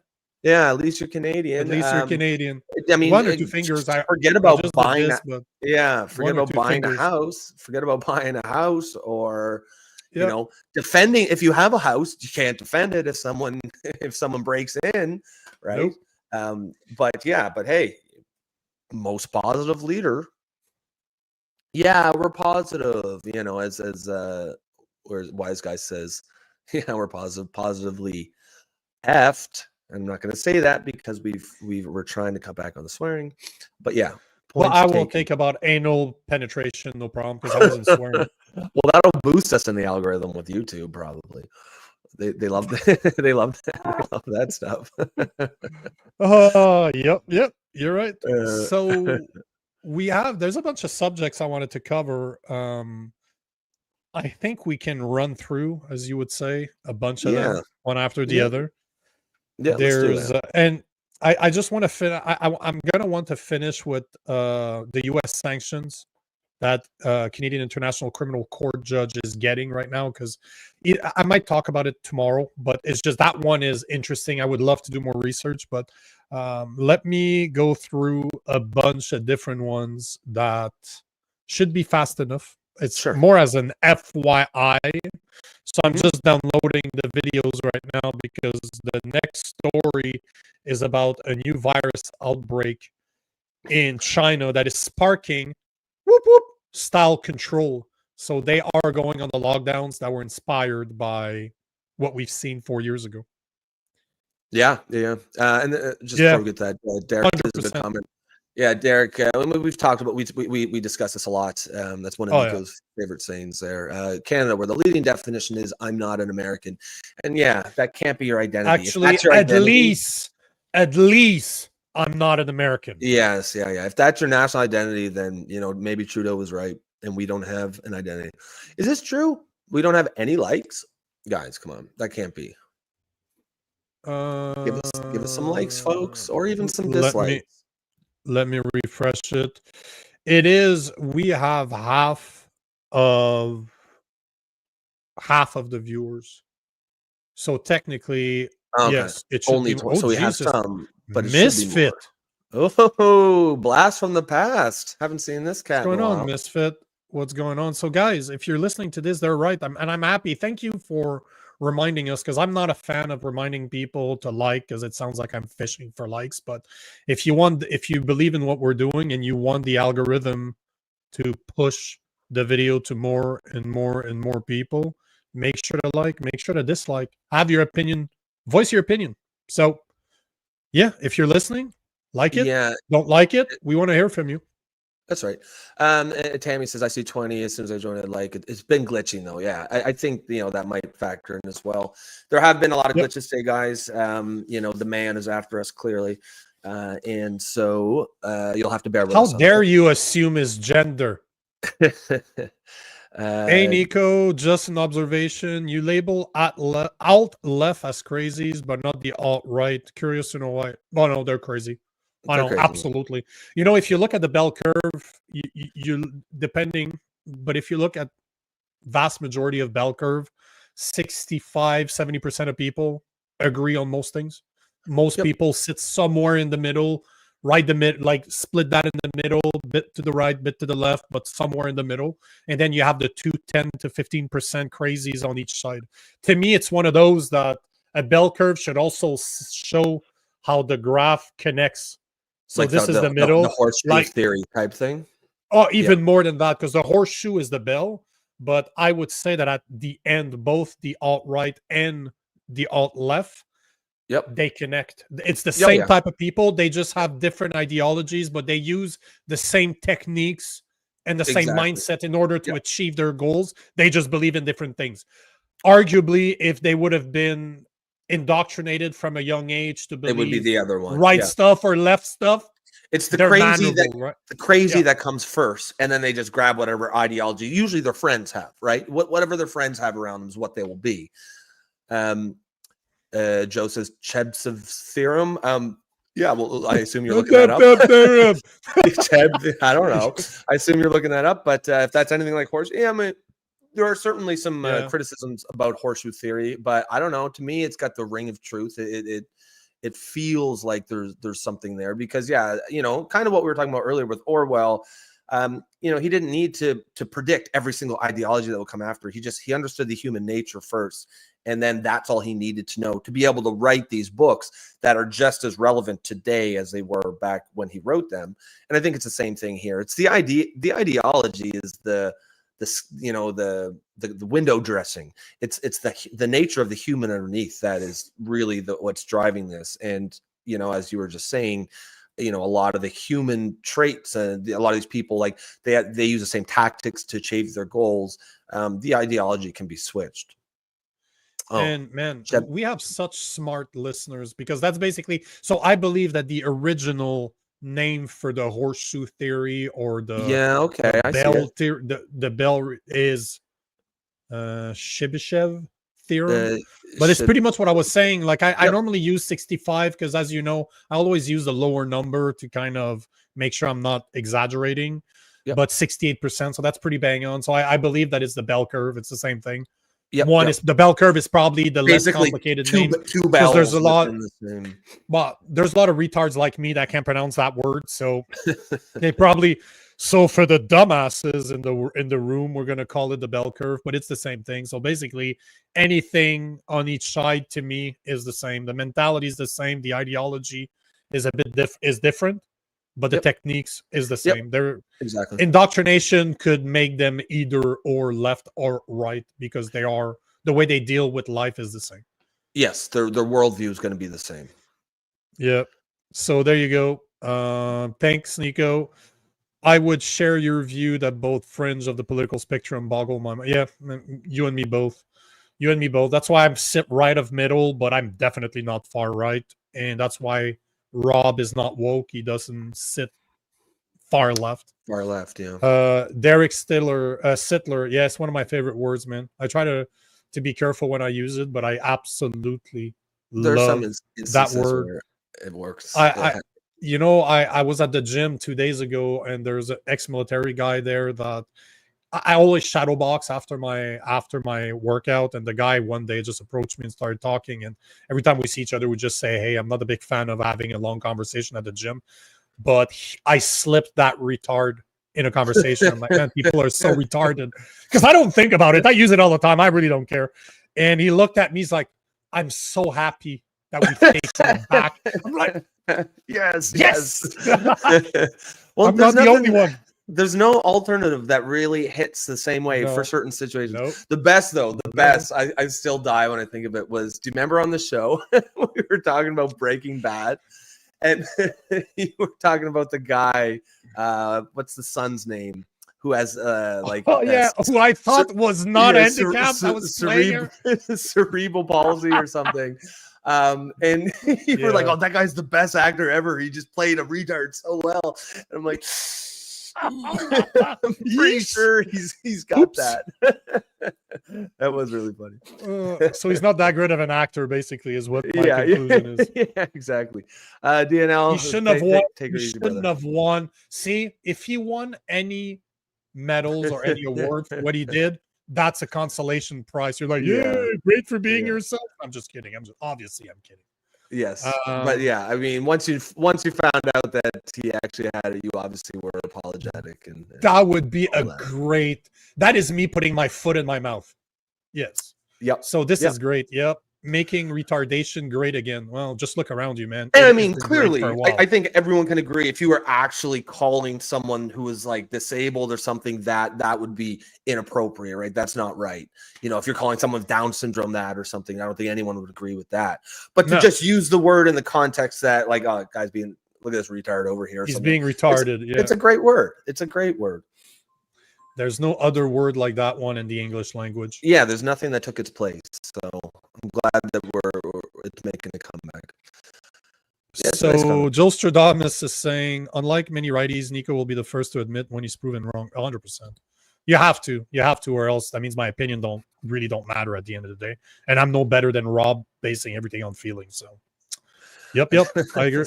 This is a nonsense critique of me. This is not a valid critique. I just reject this entire line of criticism. It's not just. I reject it. I feel. I refuse to be triggered by those words. I feel like that is not correct. Yeah. Let's. Man, what a funny. Yeah. See, I was just thinking that. Just because you're saying it, Sylvie, I'm going to use it, but it's true. Sylvie's saying it's like using the word gay. You don't use it towards Rob, obviously. Otherwise, it's all good. Thanks, but, Sylvie. It's like calling somebody a homo. Doesn't mean he's sucking cocks on weekends. No, it just means he's acting like a homo. Well, it's just an insult word. Tim Smith says the woke attack speech, so you can't question it. That's exactly right. They changed speech so people can't describe what's actually going on, because if you can't talk about a problem, a perfect example is immigration. If you can't talk about it without being called racist, then you can't. How can you ever get to the correct policy if you can't talk about it? But that's exactly the strategy behind it. That's why they do it. So, I think Tim has hit the nail on the head here, and I think more people are starting to wake up to how important language is. Words really do matter, and this is, it's not a coincidence that the left will often attack words and language first before they really launch their primary attack. We saw that with the trans thing. First, they changed the language around it. Because, like most liberals, 5-6 years ago, I would have used she or her for a trans, man address too, because, I was an idiot and I just never really thought that much about it. And I believed that it was just being polite and kind, but I didn't realize that once you start calling that man she, it's almost impossible to tell him he can't use a female bathroom, or he can't play in female sports, or he can't go to women's prisons. And so, I too was I guess fooled by the language games that the left play, but it's never too late. Let's take one more just because of what it made me think of. And Bumpy was saying Rob still thinks Rob Thomas is cool. I never no clue who. He's a guy from Matchbox 20. That's who he is. But yeah, I know a guy that's called Rob Thomas. He was one of the best fighters on the planet. So that's why I'm taking the comment, because as soon as I heard that, I'm like, this is also Rob Thomas. That dude, it's funny. That's the only reason I'm bringing that up. I met him. He looked like this when I met him. He was like 12, 14 years old, fighting men in their 30s and knocking them out left, right, and center. Next thing I see him, I see him again. He's 6'4", 240 pounds, and he's fighting some of the best guys on the planet, like Adesanya. I think he fought Simon Marcus. He fought Artem Levin. So yeah. What's this guy's name? I saw that. I'm like, different Rob Thomas. Yeah, exactly. When I saw that, Rob thinks Rob Thomas is cool. I'm like, I think he's pretty damn cool too. But obviously, we're not talking about the same guy. Rob looked like the type to know the lyrics to Smooth. I mean, I do know the lyrics to Smooth just because I grew up in that era. But when you say looks like the type, what do you mean? Like conventionally handsome, physically fit, like attractive? Because that's what I look like. I don't know what to tell you. that looks like a type. I don't know. But do you use pronouns now, Rob? No, of course not. You should know me better than that by now. I wouldn't. On principle, for exactly what I just said, I understand now. It's not just about being polite. It's actually an attack on, the attack on language is how they sneak. Language is a Trojan horse by which they sneak the main attack through the front door. So yes, no, I would not use.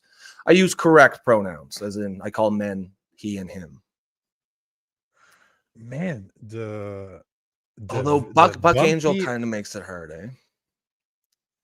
Oh, what were you saying there about Bumpy? What does Buck Angel make hard? Oh, it makes it hard because it's weird, right? Like what to call yeah. Okay. I get it. Yes. Yes, he does. Weirdest boner right now. I have like a half chub. I have a chubby right now. I don't understand what. Sylvie says you didn't because he's so. At the end of the day, because he's so. I had a really good interview with Buck Angel probably 6 months to a year ago. He's just, man, very interesting because a woman that looks like a dude that's been on steroids forever, but he's like, yeah, I have a mental disease and this is just the way I present because it makes me feel better, but I'm fully aware that I have a mental problem and I'm not a guy. So yeah, I kept on calling him dude and I'm like, damn, I'm correcting myself. He's like, yeah, I get it. It's okay. So. Yeah, he was a cool, he was. See, I was going to say it. He was a cool dude. Fuck, I was just going to say it again. But that woman was a cool dude. Bumpy, that hat, the shirt, the guitar, the undersized shirt. Well, it's not an undersized shirt. It's an oversized upper body. My guitar. I don't know. I have a guitar because I play guitar. Okay, new rule: anyone who's going to critique my appearance has to post a picture of themselves. and then we'll talk. But guys, don't Yeah. feel too bad. Rob's like 5'9", so don't worry about it. It's not big. I mean, I'm 5'10". It's like average height. It's like squarely average. What the hell's going on today? That is like ripping into Rob Day. Oh, that's true. You're not there tomorrow. That's why. Yes, we're trying to get it all in today. Yes, we got to do it all in today because tomorrow's Friday, and that's where Rob does the penetration. The doctor's on that note that I cannot miss. Sure. Hopefully my doctor's it's a prostate exam, and weirdly both his hands are on my shoulders. I don't know if that's how they do prostate Why exams. are you talking in my ears? This is so weird. Yeah. Ooh, wow, that went down fast. Yeah, went downhill. Oh Jesus, she said that before, and I know she says it in purpose. She says it in French on purpose. It's freaking hilarious. She's saying that, Rob, it's Thursday, it's gay day, but it's actually no, it's not gay. Tapette would be translated as faggot. It's fag day. It's Thursday. It's fag day. Hey, YouTube algorithm, I'm repeating what's being said. Yes. Obviously. I don't know if algorithms work. I don't know if algorithms work like that. But yes, Tammy, she says, no, Rob, tomorrow. Yes, I will. I won't be here. I've got a doctor's appointment that I cannot miss. And so Nico will be here. That's not even that. It's the other side.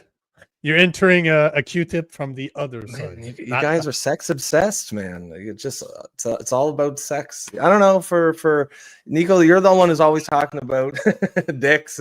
I'm French. Yeah, it ain't gay. True. We've been through this so many times. It ain't gay, man. It's just being French. Gay side. I'll be like, my doctor's appointment. Oh shit. Oh no. But man, years and years ago, let's say about almost 15 years ago, like 15 to 20 years ago, I was fresh out of college.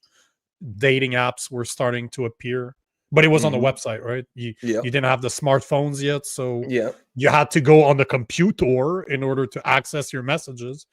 But I go on a date with this girl, a blind date, like first time we meet through a website, and she's like, would you mind explaining this? And she shows me her laptop. There was a gay profile of me on a very gay website. Was there? So I swear somebody had taken my picture. Oh yeah, somebody. Somebody. That's hilarious. That's somebody. Wild, though. Holy hell. Yeah, but it's so easy, right? People now on social media, people do it all the time. But back then, I had to explain myself to a woman that I don't know. Say so. Like, I would say so. So do you mind explaining this? I'm like, what is there to explain? I fuck dudes too. Yeah.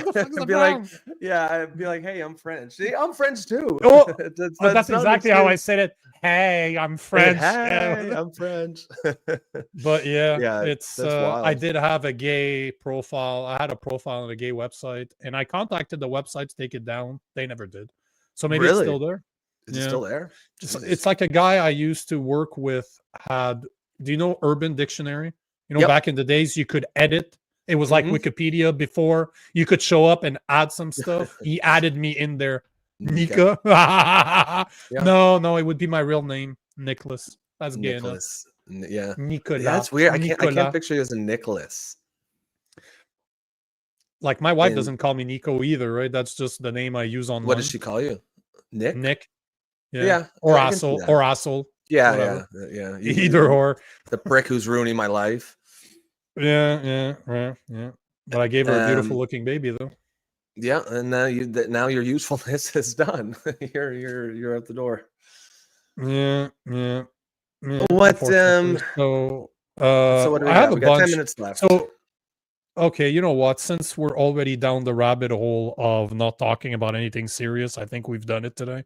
We will talk about bacon because I want to talk about bacon. Oh yes. Tammy's talking about a story. Yeah, email it to Nico, and if it's wild, we'll do it on Monday because I definitely want to be Yeah, there for that. It's about a 6'4" dude who's at an Illinois high school dude in the dress stories. Okay, yeah, no, absolutely. Like the name, my email address is at the bottom of the screen. Like it's gonna scroll at one point, so just send it there, and I will take a look.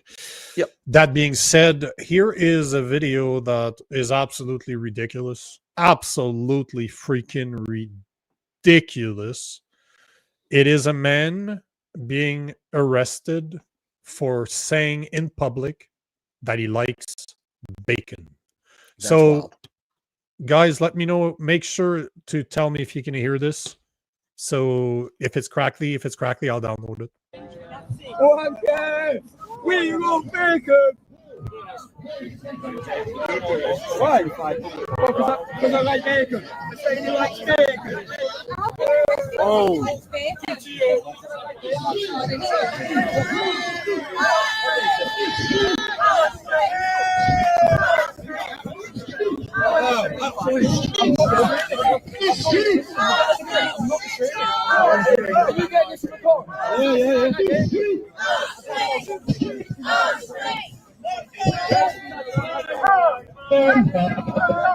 So there you have it.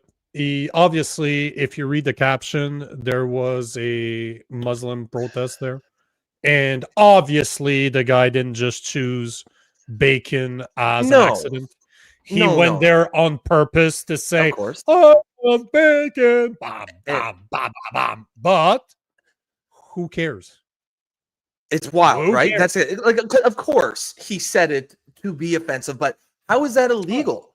How are you arresting people because it was offensive to Muslims? Who cares? Is that not your right in a free society to offend people? Like this whole, again, we spent a lot of time talking about like changing the meaning of words so you can sneak your actual ideology. They call it hate speech. No, that's not hate speech. Offensive speech is not inherently hate speech, and we have to be free to offend people. That is absolutely ridiculous. And I wonder if they would have ever arrested someone for, I don't know what even would the Christian equivalent be. But if you could imagine one, I guarantee you they would not be arrested. I got a funnier one for you, actually. Imagine, it's like, can you imagine giving the power to vegans, as someone that was vegan for years, that was a vegetarian for years? Yeah. Can you imagine giving those people the power to have someone arrested for saying that they love bacon? Because that's the same thing. Forget the religious part. If me saying I like bacon to Muslims is offensive, that means that vegans could say the same thing. Do you want those type of people to have the power to have you arrested because you say out loud that you love bacon? This, to me, there's no difference. No difference whatsoever. Once you allow the government to arrest people because of words, imagine being able to being arrested by vegans for saying that you love bacon. Same difference. Same difference. And never forget that Mark Carney, don't forget, Mark Carney did tell us that Muslim values are Canadian values. So how long before this type of crap starts showing up here in Canada? Because David Macy, David, what was his name? Creighton? Dacey. Dacey. Is it Dacey Media? I can't remember what his first name is. Wasn't it Chris Dacey? Chris Dacey. Yes, thank you. Yeah. He goes to a bunch of, he always goes to the Free Palestine protests. So imagine if you put a shirt on that says "I love bacon," does that could that get him arrested? Like, this is the thing that people don't understand, right? Where does it end once you start allowing that type of crap to sneak into your society? Yeah, and that's it. Where does it end? Where does this end? And you know what drives me the most ballistic about this whole thing is that the Conservative Party is not talking against this. They're not talking about everything that we're starting to see, that we see in the UK, and saying, "Hey, guy, Mark Carney is a big fan of the UK. He spent most of his life there. It's just a matter of time before he puts another hate speech bill back on the table, Bill C-63, an equivalent of Bill C-63. Why are we not talking about this openly to say, I don't want this. I don't want to be censored or arrested because I said I love bacon. How idiotic is that? Well, and if you wait until it actually happens here, it's going to be too late. But 100%. I mean, you know, I wish people would, you know, get a T-shirt or something. Like these are, you know, these things need to be challenged. You know, they need to, because if that is the direction we're going to go, that we're arresting people for just using the free speech, then let's just start that fight and get it over with. Like, you know, someone get arrested, and then we can actually have that debate here in Canada. Because I got to, you know, well, I don't know what the bill was that got the hate speech bill that died when the election happened. C-63, Bill. Was it C-63? It's either C-63 or C-68. No, it's Bill 63, also known as the Online Harms Act. Yeah, I mean, that's kind of, you know, if that passes, that's the kind of stuff you're going to see. You know, for anybody out there, I'm very good at thinking about T-shirts. If you really want to piss them off, you should have a T-shirt that says, "I love bacon, ... especially during Ramadan." You want to really piss off people? I just thought about that. This would piss people off, but yeah. Oh yeah, it would. Derek Sittler says that's today's bubble wrap culture. Yeah, and that's bad enough. This whole sort of like nanny state bubble wrap culture where everyone is, you know, people are getting arrested for hurting people's feelings. But what makes it even worse is it's not actually, it only goes one way, right? It's only certain people that get those sorts of protections, certain identity groups, and we all know which ones. But yes, Muslims are certainly at or near the top of the list. Certainly here in the West. And again, this is the kind of stuff that needs to be pushed back on even before it happens here. I don't think Canada's quite as bad as the UK is, but especially, you know, Mark Carney is very much a UKophile. He's very European by his, you know, he wants stronger European connections. And so it won't be that crazy to see this kind of stuff happening. And, you know, better for it to happen out in public where there can be a debate about it and hopefully some, you know, public uproar rather than just, you know, secretly. And now, like, did you, the Lucy Connolly, you know, the mother who got arrested and locked up for 3 years, did you hear that they released her yesterday? Oh, really? Yeah, but like when she went to jail, that's like, the one that regretted her post afterwards. Yeah, she deleted it like 2 hours later. And yeah, it was a harsh post, and I wouldn't have recommended it, but certainly it was not criminal, nor should it be. You know, what we say regularly here is, you know, society will deal with that stuff with what's appropriate speech. If someone, you know, gets shunned and loses friends, yeah, of course, that's the natural consequence of speech. If you're going to be obnoxious and say things that are outside the Overton window in a given culture, yeah, you're probably going to find social consequences. And that's what keeps people in line. We don't need there to be criminal consequences. We don't need the government to be criminalizing like politeness. That's, you know, criminalizing people who are being rude.